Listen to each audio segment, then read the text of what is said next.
오늘은 하지불안 증후군의 철분 치료와 관련해서 이야기를 나눠보려고 합니다. 기본적인 하지불안 증후군에 대한 어떤 이제 내용들, 그다음에는 이제 원인과 원인에 맞는 이제 치료, 그리고 마지막으로는 다리가 움찔거리는 주기적 사지 움직임증에 대해서 순서대로 말씀드리고, 먼저 시작을 하면 하지불안 증후군 이제 증상과 진단 기준에 대한 표인데요. 뭔가 불편해서 오시는 분들이 하지불안 증후군이다 이제 찾아보시는 분들도 있고, 아니면 그냥 다리가 불편해서 신경과나 이제 다른 과에 오시는 분들이 계십니다.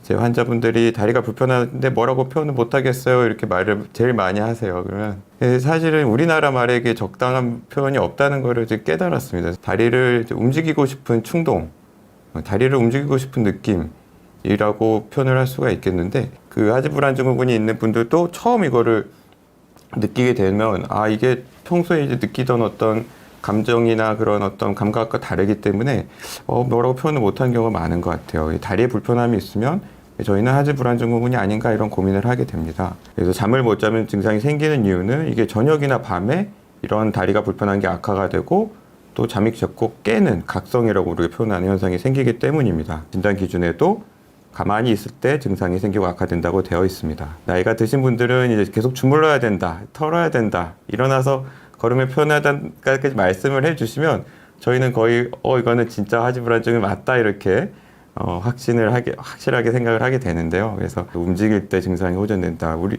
이 네 가지가 진단 기준에 해당을 합니다. 그리고 다리가 움찔움찔한다는 분들이 있어요. 다리가 움찔움찔하는 거는 사지 움직임증인데 이게 하지불안 증후군의 진단 기준에는 포함되어 있지 않습니다. 다른 어떤 질병으로 설명되지 않는다는 게 있어요. 실제로 많은 분들이 하지정맥류나 디스크로 많이 오세요. 다리가 이제 좀 붓거나 아니면 정맥이 실제로 이렇게 나오거나, 그리고 좀 아프거나, 이런 증상들이 조금 더 하지정맥류랑 연관이 있고요. 디스크 때문에 다리가 이제 저린 증상은 주로 이렇게 뻗쳐가는, 찌릿찌릿하거나 찡하는 느낌으로 많이 얘기를 하세요. 그리고 위에 이제 증상들이랑 잘 안 맞는 경우가 많거든요. 저희가 그래서 하지불안 증후군을 구별을 하게 됩니다. 원인이 이제 설명드리기가 조금 복잡해요. 철분이 부족해서 도파민 세포가 문제를 일으키는데, 도파민 세포가 하는 일이 우리의 감각을 느끼고 그 다음에 이제 움직임을 관장을 하고, 다리를 움직이게 하는, 다리를 밤에 떨게 하고 움직이게 하고 싶은 느낌을 느끼게 하는, 결국에는 다 이게 뇌랑 척수에서 생기는 일이라고 설명을 드립니다. 빈혈 환자들, 그리고 콩팥 환자들에서 철분이 떨어지거든요. 이런 분들에서 하지불안 증후군이 되게 많았어요. 또 중요한 거는 하지불안 증후군 환자분들이 몸의 철분이 똑같더라도 정상인에 비해서 뇌 안에 있는 철분이 떨어지는 경우가 발견이 됐어요. 결국에는 몸에 있는 철분이 뇌로 들어가려면 뇌혈관을 거쳐서 들어가야 되는데, 거기서 이제 철분을 운반하는 운반체가 변화가 됐다는 거를 외국에서 밝힌 연구예요. 그래서 정상에 비해서 하지불안 증후군 환자에서는 이 뇌 MRI를 찍었을 때 철분이 많이 떨어진 게 관찰이 됐는데, 그래서 이제 치료로 넘어가도록 하겠습니다. 하지불안 증후군 환자분들이 왔을 때 선택하는 치료 약물이에요. 대표적인 약이 최근에 도파민 약, 그 다음에 항경련제, 이 두 가지를 들어요. 도파민 약이 파킨슨 약이잖아요. 그래서 그렇죠. 하지불안 증후군에 굉장히 효과가 좋아요. 그래서 여러 가지 효과가 있고, 문제가 조금 있는데, 오래 쓰다가 약이 안 듣는 경우가 생겨요. 그러면 약을 올리게 되고 증상이 좀 더 나빠지고, 굉장히 환자분들이 증상 더 고생하는 그런 경우들이 있어요. 어려운 말로 좀 증강효과라고 말을 합니다. 그래서 이런 어떤 단점들을 보완하기 위해서 최근에는 항경련제도 1차 치료로 많이 써요. 또는 처음에 철분이 많이 낮은 경우에 저희가 철분 치료를 요즘에는 많이 고려를 하고 환자분이랑 상의를 해서 철분 제제를 치료를 하게 됩니다. 철분을 치료할 때는 먹는 약으로 치료를 할 수가 있는데요. 드셔분들은 알겠지만 이게 대부분 속이 좀 불편하세요. 그래서 메스껍거나 속 쓰리거나 이렇게 이제 말씀하시는 분들이 굉장히 많으세요. 그거를 못 이겨낼 경우, 그럴 때는 주사 치료를 하게 됩니다. 바로 나타나진 않아요. 철분 주사를 하면 1, 2주 있다가 효과가 이렇게 나타나기 시작해서 꽤 오랫동안 한 6달까지 이렇게 지속이 되는 경우가 있어요. 철분 치료를 하고 났더니 실제로 뇌의 변화가, 특수한 MRI 했더니 철분이 실제로 변하는 거 확인을 했고, 하지불안 증후군 증상의 변화와 이제 관계가 있다고 이렇게 확인을 했었습니다.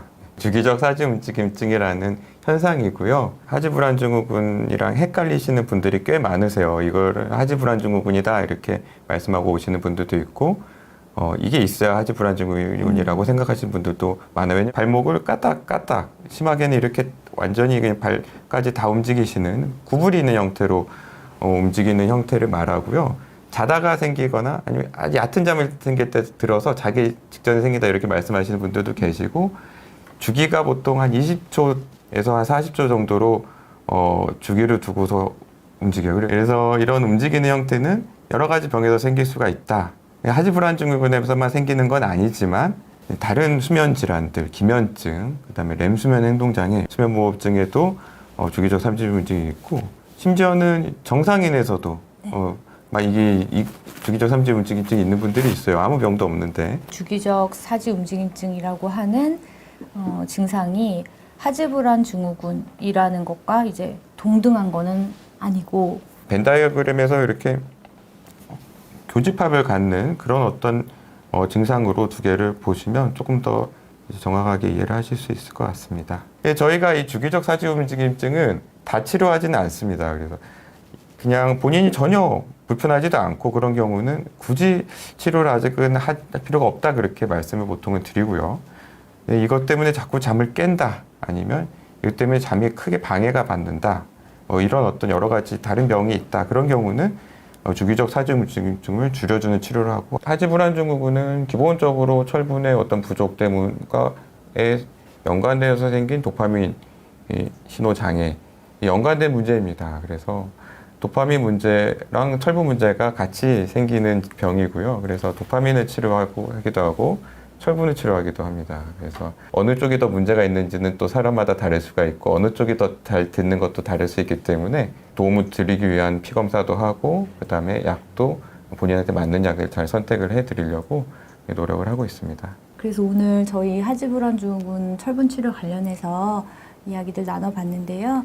여러분께 많은 도움되는 시간 되셨으면 좋겠고, 여기서 마치도록 하겠습니다. 함께 해주셔서 감사합니다. 감사합니다.